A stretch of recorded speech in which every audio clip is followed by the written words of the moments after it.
പ്രിയ കൂട്ടുകാരെ, എല്ലാവർക്കും എൻ്റെ നിഴൽ എന്ന ചാനലിലേക്ക് സ്വാഗതം. ആദ്യമായി കാണുന്ന കൂട്ടുകാരാണെങ്കിൽ സബ്സ്ക്രൈബ് ചെയ്യുക, ലൈക്ക് ചെയ്യുക. എന്തുകൊണ്ട് ചിലർ നേട്ടങ്ങൾ കൈവരിക്കുന്നു, മറ്റു ചിലർക്ക് ഒന്നും ലഭിക്കാതെ പോകുന്നു? അതിന് പൊതുവെ ഒരു ഉത്തരമാണ് ന്യായീകരണമായി പറയുന്നത്. അത് അദ്ദേഹത്തിൻ്റെ ഭാഗ്യമാണ്. പല മേഖലകളിലും തിളങ്ങി നിൽക്കുന്ന വ്യക്തികൾ അവയൊക്കെ നേടിയെടുക്കുന്നത് ഭാഗ്യം കൊണ്ടാണ് എന്ന് വാദിക്കുന്നത് സ്വയം സമാധാനം കൊള്ളാൻ വേണ്ടിയാണ്. NLP മനഃശാസ്ത്ര തത്വമാണ്. ഒരാൾക്ക് ചെയ്യാൻ കഴിയുന്നത് ആർക്കും ചെയ്യാൻ പഠിക്കാവുന്നതാണ്. ഭാഷാ പഠനത്തിലും സമ്പന്നനാകുന്നതിലും ബിസിനസ്സിൽ വിജയം കൊയ്തെടുക്കുന്നതിലും സ്വയം വിജയിക്കണമെങ്കിൽ വിജയിച്ചവരെ മാതൃകയാക്കുക. വിജയകരമായ ജീവിതം എല്ലാവരുടെയും സ്വപ്നമാണ്. പക്ഷേ കുറച്ചു പേർക്ക് മാത്രമേ അത് നേടാൻ സാധിക്കാറുള്ളൂ. അതിന് പല കാരണങ്ങളും ഉണ്ടാവാം.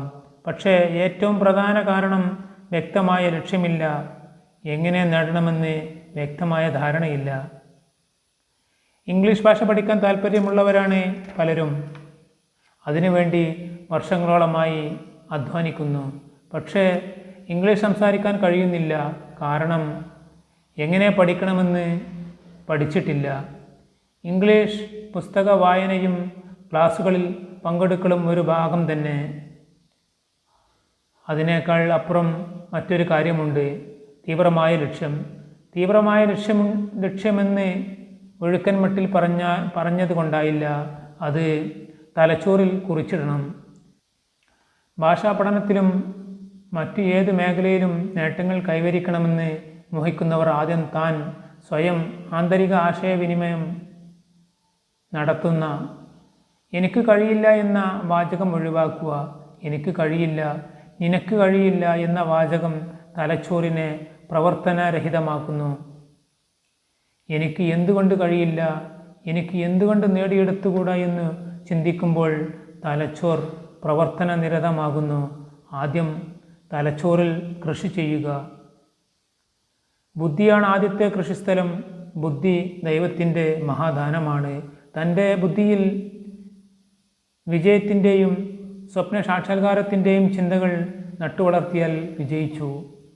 ബുദ്ധിയിൽ പരാജയ ചിന്തകളും സാധിക്കില്ല എന്ന മനോഭാവവും നട്ടുവളർത്തിയാൽ പരാജയമല്ലാതെ മറ്റൊന്നും അവന് കൊയ്തെടുക്കാനാവില്ല. ഈ പ്രപഞ്ചത്തിലെ ഏറ്റവും വലിയ വിസ്മയമാണ് തലച്ചോറ്. ഏകദേശം 10,000 കോടി ന്യൂറോണുകൾ. ഓരോ ന്യൂറോണുകളും 50,000-ഓളം ന്യൂറോണുകളുമായി ബന്ധപ്പെട്ട് കിടക്കുന്നു. 1,00,000 മൈൽ നീളം വരുന്ന രക്തക്കുഴലുകൾ സെക്കൻഡിൽ 1,00,000 കോടി കാര്യങ്ങൾ നടത്തുവാൻ കഴിവ് തലച്ചോറിനുണ്ട്. തലച്ചോറ് ഓരോ ദിവസവും 60,000 ചിന്തകൾ ഉൽപ്പാദിപ്പിച്ചു കൊണ്ടിരിക്കുന്നു. ഗുണനിലവാരമുള്ളവ ഉൽപ്പന്നം ലഭിക്കണമെങ്കിൽ ഉൽപാദന യന്ത്രത്തിലിടുന്ന അസംസ്കൃത വസ്തുക്കൾ ഗുണനിലവാരമുള്ളതായിരിക്കണം. മോശപ്പെട്ട ചിന്തകളാണ് തലച്ചോർ നൽകുന്നതെങ്കിൽ ഗുണനിലവാരം കുറഞ്ഞ എനിക്ക് സാധിക്കില്ല, കഴിയില്ല എന്ന് തുടങ്ങിയ അസംസ്കൃത വസ്തുക്കളാണ് നിക്ഷേപിച്ചിട്ടുണ്ടാവുക.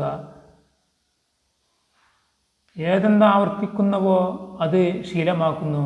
അതുപോലെ ചിന്തകളുടെ കാര്യവും. ആവർത്തിക്കുന്ന ചിന്തകളും ശീലങ്ങളായി മാറും. അങ്ങനെ അവ കുറച്ചു കാലം കൊണ്ട് വിശ്വാസങ്ങളായി മാറും. ഓരോ ചിന്തകളും ഒരു പറ്റം ന്യൂറോണുകളെ ഉത്തേജിപ്പിക്കും. കൂടുതൽ തവണ ഒരേ ചിന്തകൾ ഉണ്ടാകുമ്പോൾ കൂടുതൽ ന്യൂറോണുകളുമായി ചേരുകയും അതിശക്തമായ ഒരു നാഡീപഥം ഉണ്ടാകുകയും ചെയ്യുന്നു. അതുകൊണ്ട് വിശ്വാസങ്ങൾ ശാസ്ത്രീയമായി പറഞ്ഞാൽ അതിശക്തമായ നാഡീപഥങ്ങളാണ്. ഒരു കുട്ടി 3 വയസ്സാകുന്നതിന് മുമ്പ് 10,000-കണക്കിന് തവണ അരുത് എന്ന വാക്ക് കേട്ടിട്ടുണ്ടാകുമെന്നാണ് ഗവേഷകർ സൂചിപ്പിക്കുന്നത്. അരുത്, അത് എടുക്കരുത്, അരുത്, വീഴും. ഇത്തരം അരുതലുകൾ തലച്ചോറിലേക്ക് കിട്ടുന്ന നിർദ്ദേശങ്ങളാണ്.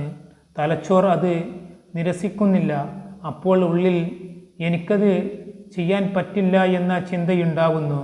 ആ ചിന്തകൾ ന്യൂറോണുകളെ ഉത്തേജിപ്പിക്കുകയും അതിശക്തമായ നാഡീപഥം ഉണ്ടാവുകയും അത് വിശ്വാസമായി മാറുകയും ചെയ്യുന്നു.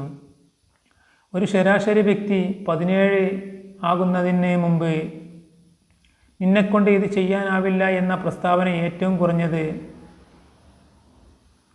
1.5 ലക്ഷം തവണയെങ്കിലും കേട്ടിട്ടുണ്ടാകും എന്ന് പറയപ്പെടുന്നു. ഇതേ കാലയളവിൽ നിന്നെക്കൊണ്ട് അത് ചെയ്യാൻ സാധിക്കും എന്ന് വെറും 5000 തവണ മാത്രമേ കേൾക്കാൻ സാധിക്കുകയുള്ളൂ.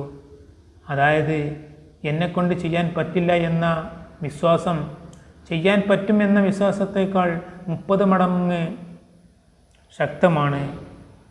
അതുകൊണ്ട് തന്നെ എന്തെങ്കിലും കാര്യം ചെയ്യാൻ തുടങ്ങുമ്പോൾ നിങ്ങളുടെ ഉള്ളിൽ ഉണ്ടാകുന്ന ചിന്തകൾ എന്നെക്കൊണ്ട് ഇത് പറ്റില്ല എന്നായിരിക്കും. കാരണം അതുമായി ബന്ധപ്പെട്ട് അത്ര ശക്തമായ നാഡീപഥമാണ് തലച്ചോറിലുള്ളത്.